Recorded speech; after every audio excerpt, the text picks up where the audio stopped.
ദിവ്യകാരുണ്യത്തിന്. അപ്പോൾ ഈ സഞ്ചാരം എളുപ്പമാക്കുന്ന ഒരു നടപടിയാണ് അനുതാപം എന്ന് പറയുന്നത്. ഉടമ്പടി നമുക്കുള്ളതാണ് സഞ്ചാരം. സഞ്ചാരം ഇതിൻ്റെ വാഗ്ദാനത്തിൻ്റെ ഭാഗമാണ്. പക്ഷെ സഞ്ചാരം ഇപ്പോൾ സുകുമാരനും കുടുംബത്തിനും സഞ്ചാരത്തിലൂടെ മാതാവിനെ അവനെൻ്റെ കാലേ അമ്മ വന്ന് പിടിച്ചതെന്നാണ് പറയണത്.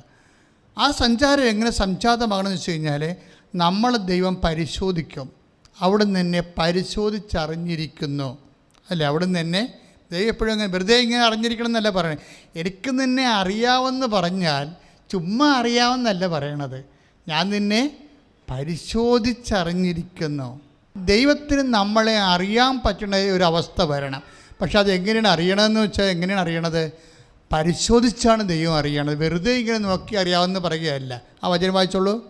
പ്രഭാഷകൻ 42:18. പ്രഭാഷകൻ 42:18. അവിടുന്ന് ആഴിയുടെ അഗാധത്തെയും മനുഷ്യഹൃദയങ്ങളെയും പരിശോധിച്ച് അവയുടെ നിഗൂഢതകൾ ഗ്രഹിക്കുന്നു. അറിയേണ്ടതെല്ലാം അവിടുന്ന് അറിയുന്നു. എന്താണ് അറിയുമെന്ന് വെച്ചാൽ എന്താണ്? എനിക്ക് നിന്നെ അറിയാമെന്ന് വെച്ചാൽ അതിൻ്റെ അർത്ഥം പരിശോധിച്ചറിയണതാണ്. ആ നിഗൂഢതകളെ വേറെ വല്ല തരികിട പരിപാടി ഉണ്ടോ? ഇപ്പോൾ ഉടമ്പടി ബ്ലാക്ക് എന്നും സാധനമുണ്ട്. ഉടമ്പടി ബ്ലാക്ക് എന്നും സംഭവമുണ്ട്. എന്ന് വെച്ചാൽ ബ്ലാക്ക് എന്ന് വെച്ചാൽ ഇതുപോലെ ഈ പറഞ്ഞ നിഗൂഢതയാണ്. നിഗൂഢത എന്ന് വെച്ച് കഴിഞ്ഞാൽ ഇപ്പോൾ വൈറ്റ് ആൻഡ് ബ്ലാക്ക് എന്ന് ആൾക്കാർ പറയത്തില്ല, സ്ഥലക്കച്ചവടക്കാർ. ഇപ്പം നമ്മൾ ഒരു സ്ഥലം എടുത്തപ്പോൾ ഫുൾ നമുക്ക് ഈ ബ്ലാക്കിൻ്റെ പരിപാടി ഇല്ലല്ലോ. ആൾക്കാർ തന്നെ സ്വസ്ത്ര കാഴ്ച ബാങ്കിൽ കിടപ്പുണ്ട്, അത് അതേപോലെ അവർ പറഞ്ഞ സ്ഥലത്ത് നിങ്ങൾക്ക് അത്രയും മുദ്രപത്രം കൊടുത്തിട്ട് നമ്മളത് ക്ലോസ് ചെയ്യും. പിന്നെ സർക്കാരിന് വെട്ടിക്കേണ്ട കാര്യം നമുക്കില്ല, ആരെയും വെട്ടിക്കേണ്ട കാര്യമില്ല. പക്ഷേ അതാണ് ഈ വൈറ്റ് എന്ന് പറയുന്നത്. ഇനി ചില ആൾക്കാർ ടാക്സ് അടക്കാതെ, സർക്കാരിന് ടാക്സ് അടക്കാതെ വെക്കും. സെക്കൻഡ് മണി എന്ന് പറഞ്ഞാൽ സർക്കാരിന് കൊടുക്കാനുള്ള വെച്ചിട്ട് അവർ സ്ഥലത്തിൻ്റെ വില കുറച്ച് കാണിച്ചിട്ട് ആ കാശ് അല്ലാതെ തന്നെ ബാങ്ക് ത്രൂ അല്ലാതെ കൊടുക്കുന്നവരുണ്ടാകാം. അങ്ങനെ കേട്ടിട്ടുണ്ട് ഞാൻ. പക്ഷേ എന്താ പ്രശ്നം വെച്ച് കഴിഞ്ഞാൽ ഇതിനാണ് ബ്ലാക്ക് എന്ന് പറയുന്നത്. ഇതുപോലെ ഉടമ്പടിയിലും ഉണ്ട് ബ്ലാക്ക്. ഉടമ്പടി ബ്ലാക്കും ഉണ്ട് വൈറ്റും ഉണ്ട്. എന്ന് വെച്ചാൽ നേരെ ചുവയുള്ള ആവശ്യങ്ങൾക്ക് ബ്ലാക്ക് വൈറ്റ് എന്ന് പറയും. ഇപ്പം എന്താ പറയുക? പ്രഭാഷകൻ 42:18 എന്താ പറയണത്? അവിടുന്ന് നിന്നെ പരിശോധിച്ചറിഞ്ഞിരിക്കുന്നു നിൻ്റെ നിഗൂഢതകൾ. ആ വചനം ഒന്നിട്ട് വായിച്ചോളൂ. അവിടുന്ന് ആഴിയുടെ അഗാധത്തെയും മനുഷ്യഹൃദയങ്ങളെയും പരിശോധിച്ച് അവയുടെ നിഗൂഢതകൾ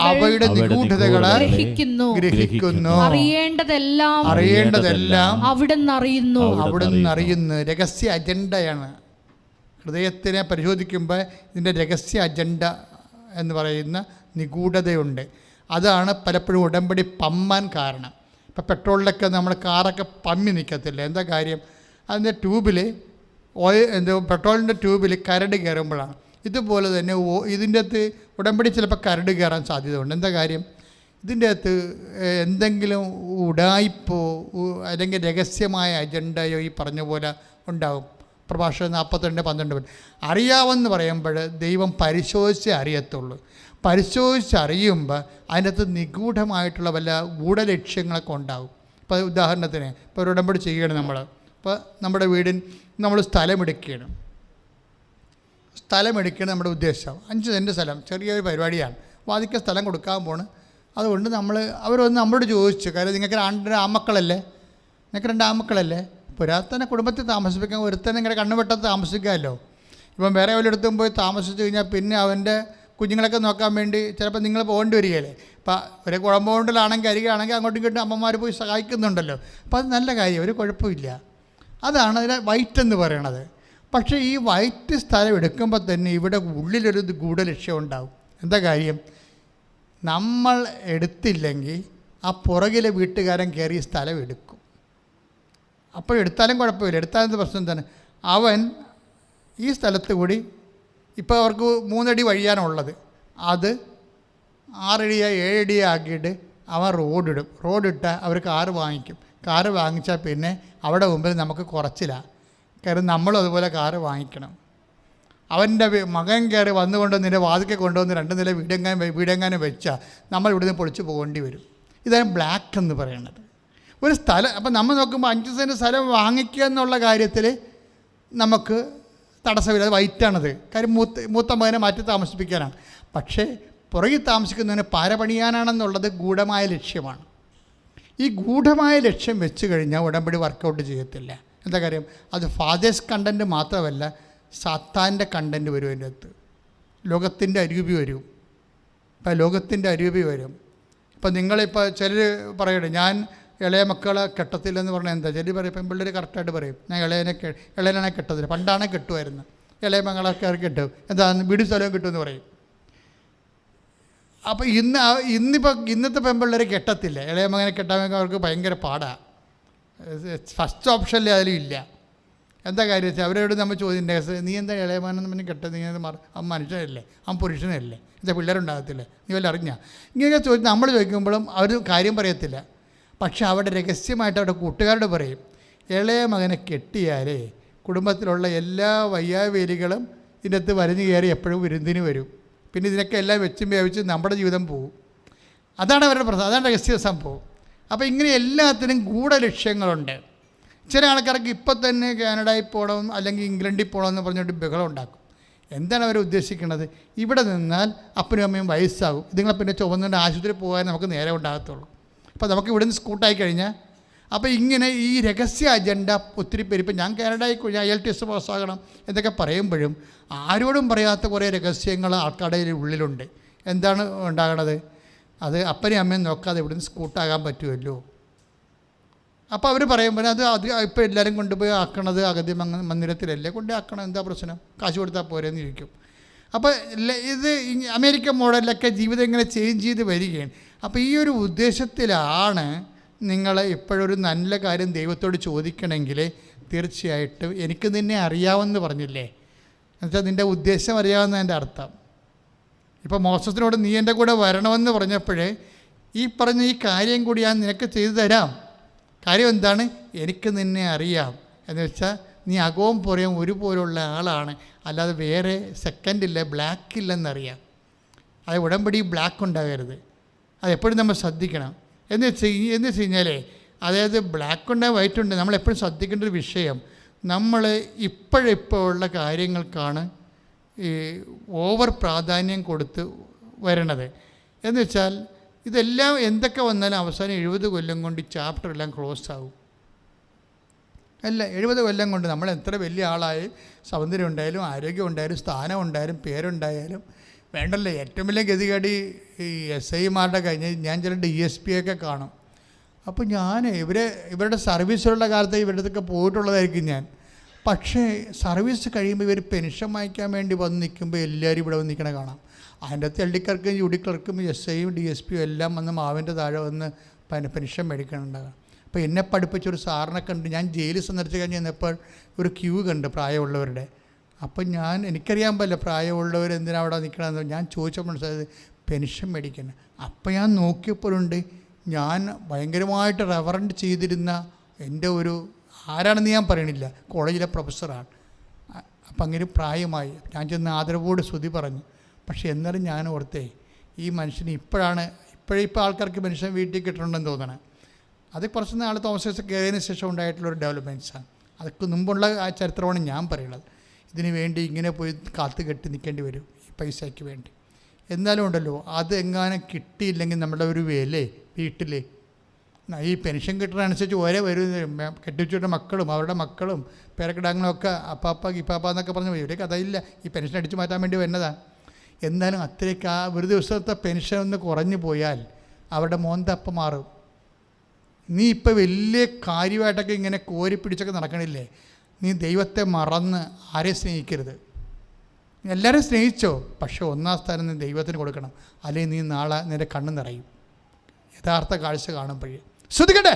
ഹല്ലേലൂയ, ഹല്ലേലൂയ, ഹല്ലേലൂയ, ഹല്ലേലൂയ, ഹല്ലേലൂയ, ഹല്ലേലൂയ. കരങ്ങൾ ഉയർത്തിക്കൊണ്ട് സ്തുതിക്കട്ടെ. ഹല്ലേലൂയ, ഹല്ലേലൂയ, ഹല്ലേലൂയ, ഹല്ലേലൂയ, ഹല്ലേലൂയ, ഹല്ലേലൂയ, ഹല്ലേലൂയ. യേശുവേ ആരാധന. പരിശുദ്ധ പരമ ദിവ്യകാരുണ്യത്തിന് അതായത് എനിക്ക് ഈ സഞ്ചാരി മാതാവിൻ്റെ അതേ വചനങ്ങളിലുള്ള അന്തസത്തയിലൂടെയാണ് നമ്മൾ ഉടമ്പടി വിശുദ്ധീകരണത്തിന് പോണത്. എന്താ പ്രശ്നം? 33:17 എനിക്ക് നീ പറഞ്ഞ കാര്യം കൂടി ഞാൻ നിനക്ക് ചെയ്തു തരാം. എന്നാൽ ഞാൻ നിൻ്റെ കൂടെ വരാമെന്ന്. എന്താ കാരണം? എനിക്ക് നിന്നെ അറിയാം. ഈ നമ്മളെ അറിയുന്നതാണ് നമ്മുടെ കൂടെ ദൈവം വരാനുള്ള കാരണം. പക്ഷേ എങ്ങനെ അറിയാം? ആ അറിവ് നമ്മളെ സത്യസന്ധരാണെന്നുള്ളത് അറിയണം. നമ്മളെ ദൈവത്തിൻ്റെ വചനം അനുസരിച്ച് അവൻ പറഞ്ഞതുപോലെ ജീവിക്കുന്നവരാണെന്നറിയണം. അപ്പോഴാണ് അവന് പ്രീതി ഉണ്ടാകണത്. അപ്പോഴാണ് നമ്മൾ ദാസനാകണത്. ദാസൻ്റെ കൂടെയാണ് ദൈവം വരണത്. It's very clear. ശ്രദ്ധിക്കട്ടെ. ഹല്ലേലൂയ, കരങ്ങൾ ഉയർത്തിക്കൊണ്ട് സ്തുതിക്കട്ടെ. വഴിയിലായിരിക്കാൻ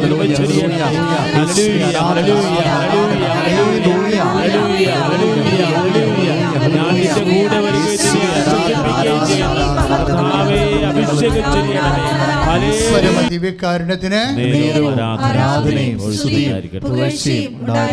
അതായത് എഫേസസ് സഭയ്ക്ക് എഴുതിയപ്പോൾ നമ്മുടെ ധ്യാനം എങ്ങനെയാണ് പോണത്? ദൈവത്തിൻ്റെ സഞ്ചാരം ഉറപ്പുവരുത്തുന്ന വാഗ്ദാനം, അത് ഉറപ്പുവരുത്തുന്നതാണ് ഉടമ്പടി. അപ്പോൾ സഞ്ചാരം എവിടെയാണ് ദൈവം സഞ്ചരിച്ചെത്തണത്? എനിക്ക് നിന്നെ അറിയാം, ഈ പറഞ്ഞ കാര്യം കൂടി ഞാൻ നിനക്ക് ചെയ്തു തരും, ഞാൻ നിൻ്റെ കൂടെ വരും. നിങ്ങളുടെ കൂടെ വരാൻ കാരണം എന്താണ്? എനിക്ക് നിന്നെ അറിയാം. അപ്പോൾ അറിയുമ്പോൾ എങ്ങനെയാണ് ദൈവം അറിയണത്?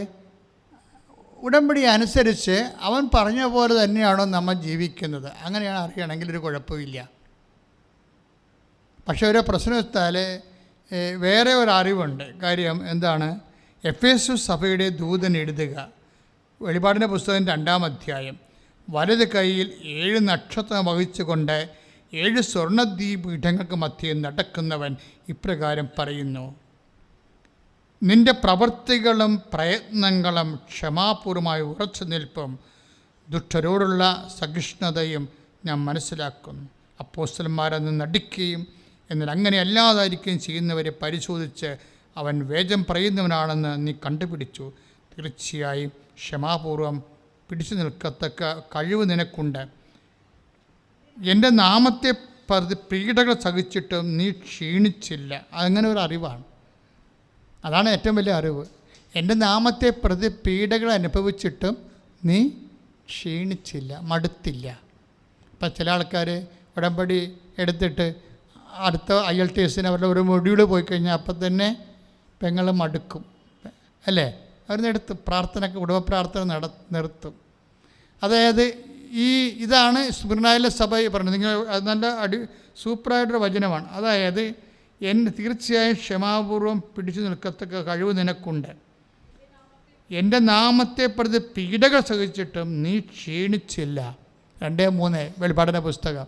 അപ്പം ചില സമയത്ത് കർത്താവിൻ്റെ നാമത്തെ പ്രതി, ആ വിശ്വാസത്തെ പ്രതി നമുക്ക് ചിലപ്പോൾ ചില ഞെരുക്കങ്ങളുണ്ടാകും. അപ്പോഴെന്താണ്? നമ്മൾ ക്ഷീണിക്കരുത്, വീണ് പോകരുത്. അതിൻ്റെ പേരിൽ കുടുംബ പ്രാർത്ഥന മുടക്കുകയോ ഉടമ്പടി പ്രാർത്ഥന മുടക്കുകയോ ദാനധർമ്മങ്ങൾ മുടക്കുകയോ ഒന്നും ചെയ്യരുത്. അതാണ് ക്ഷീണിപ്പെന്ന് പറയണത്. ക്ഷീണിച്ചിട്ടില്ലെന്ന് ദൈവത്തിന് അറിയണം. കാരണം നീ വിചാരിച്ച ഉടമ്പടി വെച്ച കാര്യങ്ങളൊന്നും നിൻ്റെ സമയത്ത്, നീ വിചാരിച്ച സമയത്ത് നടന്നില്ലെന്ന് വിചാരിച്ചുകൊണ്ട് നീ ക്ഷീണിക്കരുതെന്നാണ് പറയണത്. കാരണം ക്ഷീണിച്ചു കഴിഞ്ഞാൽ നീ അതിൽ വിശ്വസിച്ചില്ല എന്നാണ് എൻ്റെ അർത്ഥം. അതുകൊണ്ട് പറഞ്ഞത് നീ ക്ഷീണിച്ചില്ല. എങ്കിലും നിനക്കെതിരായി എനിക്കൊന്നും പറയാനുണ്ട്. വെളിപാട് 2:4 നിനക്ക് ആദ്യമുണ്ടായിരുന്ന സ്നേഹം നീ കൈവിടിഞ്ഞു. അതല്ലേ ഉടമ്പടിയൊക്കെ എടുക്കുമ്പോൾ ആൾക്കാർക്ക് ആദ്യം എന്നോ ശൂരത്വമാണ്, ആരംഭശൂരത്വം. പിന്നീട് അവർ പതുക്കെ ഉപവാസം നിർത്തും, അല്ലെങ്കിൽ ദാനധർമ്മം നിർത്തും, അല്ലെങ്കിൽ പ്രാർത്ഥന നിർത്തും. ഇങ്ങനെ കുറേ സംഭവം നിർത്തി. അതാണ് പറയണത്, നിനക്ക് ആദ്യമുണ്ടായിരുന്ന, എനിക്ക് നിന്നെ അറിയാമെന്ന് വെച്ചാൽ ആദ്യം ഉണ്ടായിരുന്ന ആ സ്നേഹം തന്നെ ഇതിൻ്റെ അവസാനം വരെ കീപ്പ് ചെയ്യണം. അല്ലെങ്കിൽ കാര്യം കാണാൻ വേണ്ടി തൽക്കാലം ഒരു ആരംഭശൂരത്വം കാണിച്ചാണെന്ന് പറയുമ്പോൾ നമ്മൾ പുറത്താകും. ഇപ്പം ക്രിക്കറ്റിൽ ഔട്ടാകുന്ന പോലെ നമ്മൾ ഔട്ടാകും. അതാ പറയുന്നത്. എങ്കിലും അത് നിനക്കെതിരായാണ്.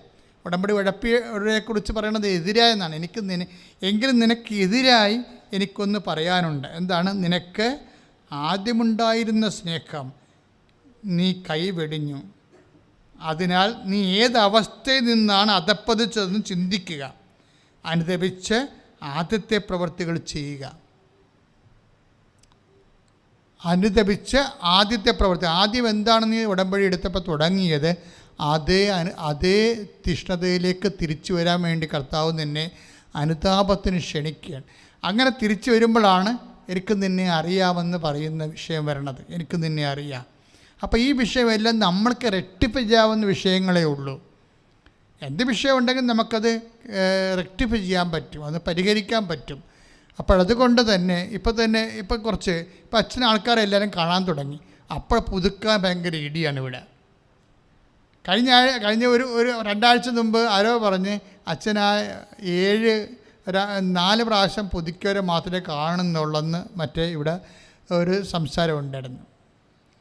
അപ്പോൾ എന്താ പറ്റി, ആൾക്കാരെ പുതുക്കണത് കുറച്ച്. അപ്പോൾ തന്നെ മനസ്സിലായി ഇത് ഉടമ്പടി എടുത്തിട്ട് അവൻ പറയണത് പോലെ ചെയ്യാൻ വേണ്ടി ദൈവവചനത്തെ പ്രതിയുള്ളൊരു സമർപ്പണമല്ല, അച്ഛനെ കണ്ടിട്ട് എളുപ്പത്തിൽ എന്തോ ഒപ്പിക്കാൻ വേണ്ടിയുള്ള ഒരു പരിപാടിയായിട്ടാണ് ആൾക്കാർ ചിലർ ഉടമ്പടി ചെയ്തത്. അതാണ് അവരാണിങ്ങനെ പമ്മണത് ഇപ്പോഴേ.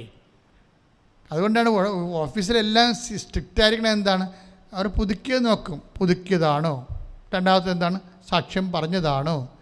അപ്പോൾ 3 പുതുക്കിയിട്ട് സാക്ഷ്യം പറഞ്ഞില്ലെങ്കിൽ എന്തുകൊണ്ട് പറഞ്ഞില്ല, അതിന് എക്സ്പ്രഷൻ കൊടുക്കണം അവിടെ. കാര്യം 1 പുതുക്കിയാൽ പോലും അക്രൈസ്തവ സഹോദരങ്ങളെ പോലും സാക്ഷ്യം പറയുകയാണ്. അപ്പം നിങ്ങൾക്ക് എന്ത് മാത്രം പറയാൻ കാര്യം പറ്റാഞ്ഞ എന്താണ്, എവിടെയോ ഉടമ്പടി ഉടപ്പിയിട്ടുണ്ട്. അതുകൊണ്ടാണ് പറയണത്, എങ്കിലും നിനക്കെതിരായി എനിക്കൊന്ന് പറയാനുണ്ട്. വെളിപാടിൻ്റെ പുസ്തകം 2:4, നിനക്കാദ്യമുണ്ടായിരുന്ന സ്നേഹം നീ കൈവെടിഞ്ഞു, അതിനാൽ നീ ഏതവസ്ഥയിൽ നിന്നാണ് അധപ്പതിച്ചതെന്ന് ചിന്തിക്കുക, അനുതപിച്ച് ആദ്യത്തെ പ്രവൃത്തികൾ ചെയ്യുക. അപ്പം അനുതാപം ഒരു വിഷയമാകണത്. കാര്യം എന്തിനാണ്, അനുതാപത്തിൻ്റെ ഏറ്റവും വലിയ വിഷയം എന്താണ്, ആദ്യത്തെ തീഷ്ണത വീണ്ടെടുക്കുകയാണ്. അല്ലെ കുമ്പസാരിച്ചു, ഞാൻ അച്ഛനെ കുമ്പസാരിച്ചു, ഞാൻ പ്രായശ്ചിത്തം ചെയ്തതെന്ന് പറഞ്ഞതിനൊരു കാര്യമില്ല. ആദ്യത്തെ തീഷ്ണത വീണ്ടെടുക്കണം. എല്ലാവരും ഇങ്ങനെ കുമ്പസാരിക്കാൻ വേണ്ടി ഇരിക്കണമല്ലോ. ഇപ്പം അല്ലേ, വലിയ ചൊവ്വാഴ്ചയും വലിയ തിങ്കളാഴ്ചയൊക്കെ ആയിട്ട് നോൻപ് കുമ്പസാരത്തിന് വേണ്ടി എല്ലാവരും ഇരിക്കും. ചില അണ്ണന്മാർ സ്വന്തം ഇടവക കുമ്പസാരിക്കത്തില്ല, അടുത്ത പള്ളിയിൽ പോയി കുമ്പസാരിക്കും. സഭ എന്തോ ആയിട്ട് കുമ്പസാരിക്കുമല്ലോ എന്ന് ഓർക്കുമ്പോൾ അതൊരു സമാധാനം. പക്ഷേ എന്താ പ്രശ്നം വെച്ച് കഴിഞ്ഞാൽ, അതുകൊണ്ട് വിഷയം ദൈവം പാപക്ഷമ ലഭിക്കുമെന്നുള്ള കാര്യം ശരിയാണ്. പാത്രം കഴുകി വെക്കാം, പക്ഷേ ഭക്ഷണം കിട്ടണ വേറെ വിഷയമാണ്. പാത്രം കഴുകി, ഇപ്പോൾ സിലോണിൽ പാത്രം കഴുകി വെക്കുന്നുണ്ട് അവർ, പക്ഷേ ഭക്ഷണം ഇല്ല. 1 കിലോ അരിക്ക് 470 രൂപയാണ്. 1 കിലോ അരിക്ക് എല്ലാവരും പാത്രം കഴുകി വെക്കും, പക്ഷേ ഭക്ഷണമില്ല. അപ്പോഴും നമ്മളെപ്പോഴും പാപക്ഷമ എന്ന് പറയുന്ന ആ നോൻപ് കാലത്ത് നമ്മളൊരു കുമ്പസാരിച്ച് കുർബാന സ്വീകരിക്കുന്നത് മാത്രം ഒരു വിഷയമായിട്ട് എടുക്കരുത്. കാര്യം എന്താണ്, ഇതിൻ്റെ അകത്ത് ആദ്യം ഉണ്ടായിരുന്ന തീഷ്ണത നിനക്ക് തിരിച്ചു വരണമെന്നാണ് കർത്താവിന് പറയുക. അനുതാപത്തിൻ്റെ ഒരു ലക്ഷണം എന്താണ്, അതിനാൽ നീ ഏതവസ്ഥയിൽ നിന്നാണ് അധപ്പതിച്ചതെന്ന് ചിന്തിക്കുക, അനുതപിച്ച് ആദ്യത്തെ പ്രവൃത്തികൾ ചെയ്യുക, അല്ലെങ്കിൽ ഞാൻ അവിടുന്ന് വരികയും നിൻ്റെ ദീപപീഠം അതിൻ്റെ സ്ഥലത്ത് നിന്ന് നീക്കിക്കളയുകയും ചെയ്യും. പിന്നെ നിന്നെ ഇവിടെ നിലനിർത്തേണ്ട ആവശ്യമില്ല. ദൈവം ഭയങ്കര കാർക്കശ്യമാണ് വിഷയത്തിൽ. എന്താ കാര്യം എന്താ, പിന്നെ ഈ ആളെ ഇങ്ങനെ ഒരാളെ ക്രിസ്ത്യാനിയാണെന്നും പറഞ്ഞ് ചോദിച്ചു നടക്കേണ്ട കാര്യമില്ല. അതായത് ആ പഴയ തീഷ്ണതയിലേക്ക് വരണം. അതായത് എങ്കിലും നിനക്കത് എനിക്കൊന്ന് പറയാനുണ്ട്, നിനക്ക് ആദ്യം ഉണ്ടായിരുന്ന സ്നേഹം നീ കൈവെടിഞ്ഞു, അതിനാൽ നീ ഏതവസ്ഥയിൽ നിന്ന് അധപ്പതിച്ചെന്ന് ചിന്തിക്കുക, അനുതപിച്ച് ആദ്യത്തെ പ്രവൃത്തികൾ ചെയ്യുക. അപ്പം ആ ആദ്യ തീഷ്ണതയിലേക്ക് തിരിച്ചു വരണം.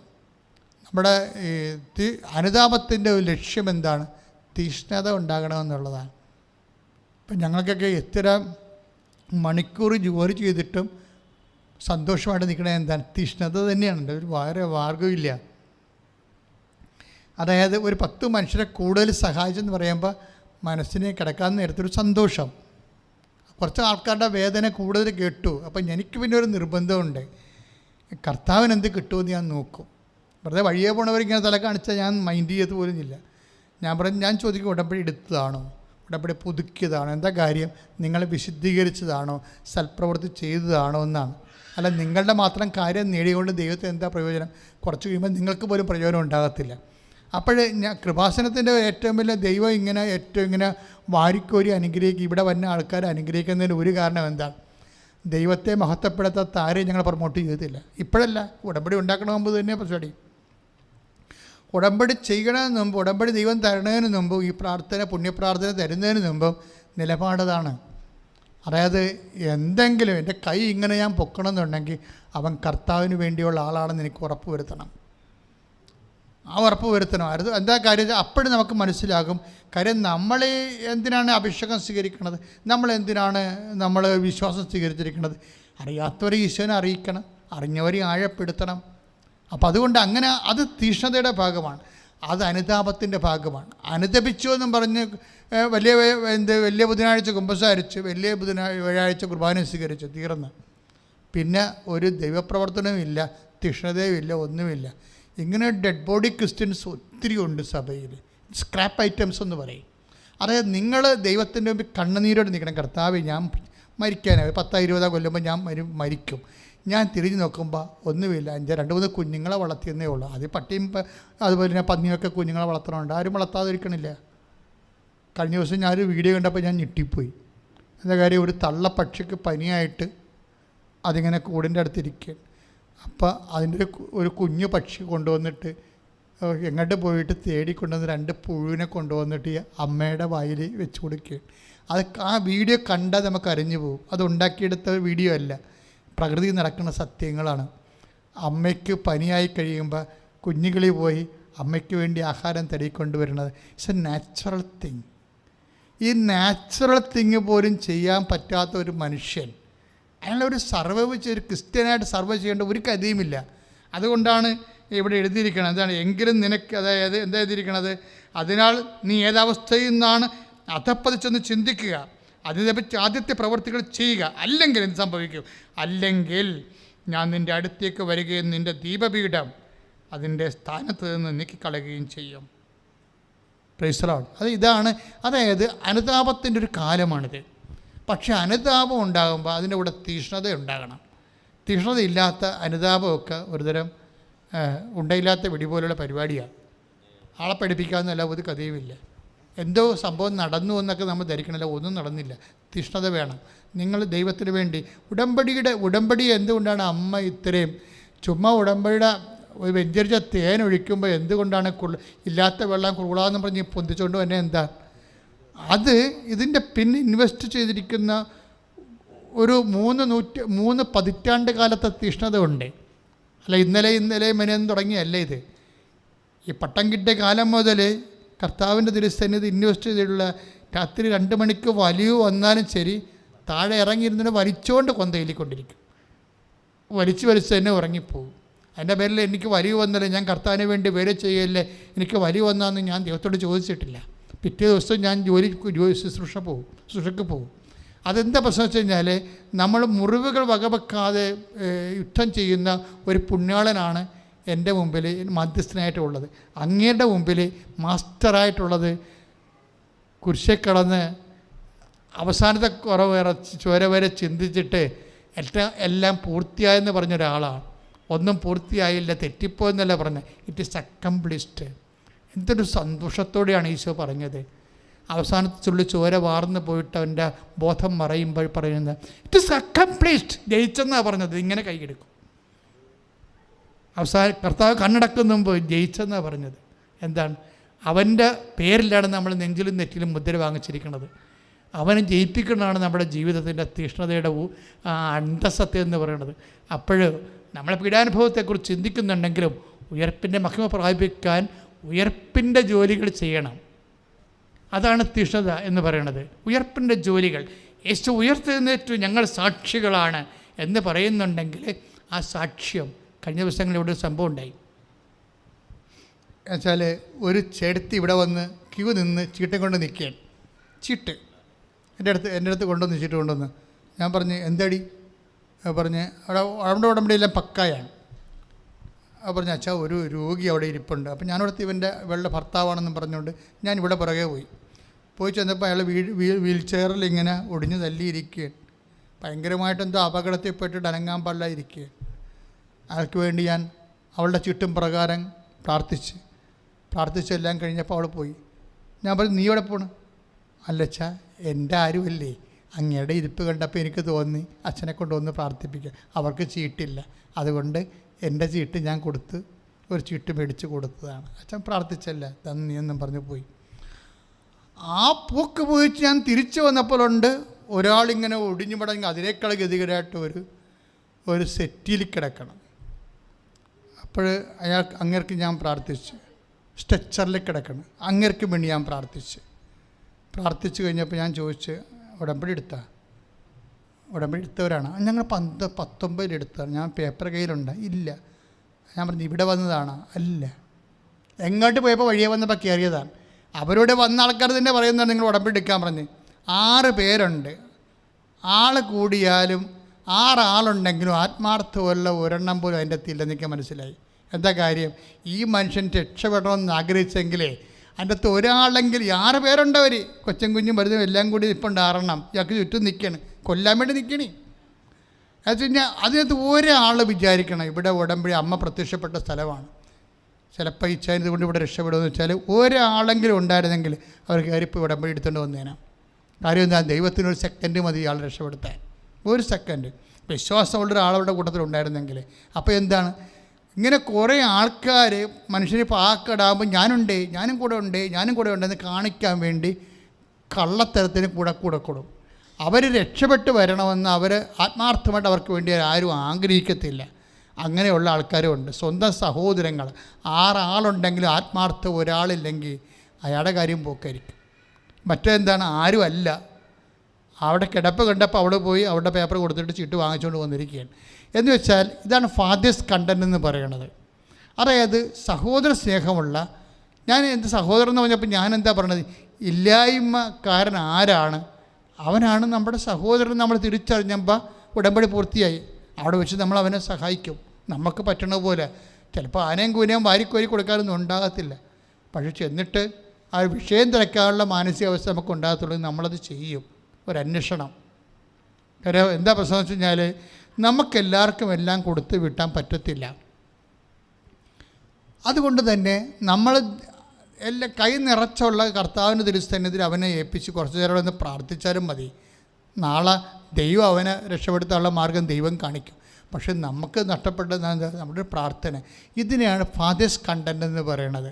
പിതാവിൻ്റെ ഒരു അംശം. അതാണ് 6:44. അതാണ് പിതാവിൻ്റെ ആകർഷിപ്പ്. നിങ്ങളുടെ കുടുംബത്തിൽ പിതാവിൻ്റെ ആകർഷിപ്പ് ഉണ്ടായാൽ പടപടാന്ന് എല്ലാ കാര്യങ്ങൾക്കും തീരുമാനം ഉണ്ടാകും. പക്ഷേ പിതാവിൻ്റെ ആകർഷിപ്പ് ഉണ്ടാകുന്നതിന് വേണ്ടി ആണ് നമ്മുടെ ഉടമ്പടിയിൽ 6 കാര്യങ്ങൾ നമ്മൾ ചെയ്യണത്. പക്ഷെ അത് ദൈവസ്നേഹത്തോടെ ചെയ്യണം. ഇപ്പം ഞങ്ങളെന്താ യൂട്യൂബിൽ നിന്ന് ഞങ്ങൾക്ക് 5 പൈസ വരുമാനം ചോദിച്ചില്ല.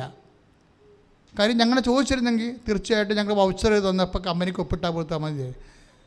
ഒരു മാസം ചിലപ്പോൾ 1.5 ലക്ഷം രൂപ കിട്ടും. പക്ഷേ ഞങ്ങളോട് എന്താ ഈശോ പറഞ്ഞിരിക്കുന്നത്? ഇത് ബിസിനസ്സായിട്ട് ഉപയോഗിക്കരുത്, ഇത് നിങ്ങളെ സുവിശേഷ വിലക്ക് മാത്രമേ ഉപയോഗിക്കാവൂ. അതുകൊണ്ട് ഞങ്ങൾ യൂട്യൂബ് സുവിശേഷ വിലക്ക് മാത്രമേ ഉപയോഗിക്കത്തുള്ളൂ. ഞങ്ങൾ എഴുതി കൊടുത്തിട്ടുണ്ട്, 5 പൈസ വേണ്ടെന്ന് എഴുതി കൊടുത്തിട്ടുണ്ട്.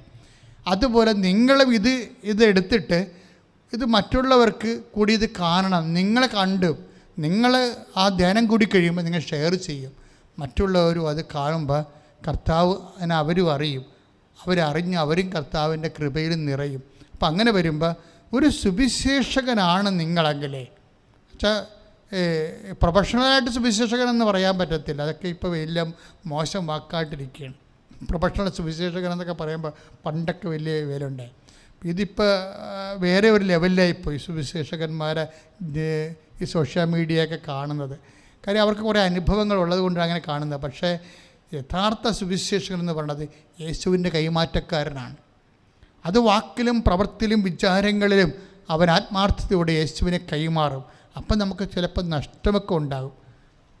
അപ്പോൾ ആ നഷ്ടം കർത്താവിനെ പ്രതി സന്തോഷത്തോടെ സ്വീകരിക്കുമ്പോൾ 5:41 യേശുക്രിസ്തുവിനെ പ്രതി നടപടി പുസ്തകം 5:41 അല്ലേ?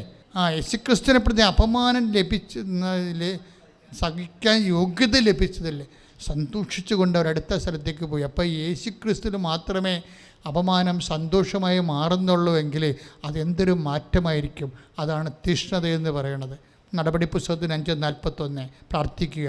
കർത്താവായ ദൈവമേ, കർത്താവായ ദൈവമേ, നിനക്ക് നിനക്ക് വേണ്ടി വ്യയം ചെയ്ത് നിനക്ക് വേണ്ടി വ്യയം ചെയ്ത് സമയമായാലും ധനമായാലും സൽപ്രവൃത്തികളായാലും നിനക്ക് വേണ്ടി വ്യയം ചെയ്യുമ്പോൾ നിനക്ക് വേണ്ടി വ്യയം എനിക്കുണ്ടാകുന്ന നഷ്ടത്തെ പ്രതി സന്തോഷമുണ്ടാകാനുള്ള പ്രത്യേക അഭിഷേകത്താൽ എന്നെ നിറക്കണം.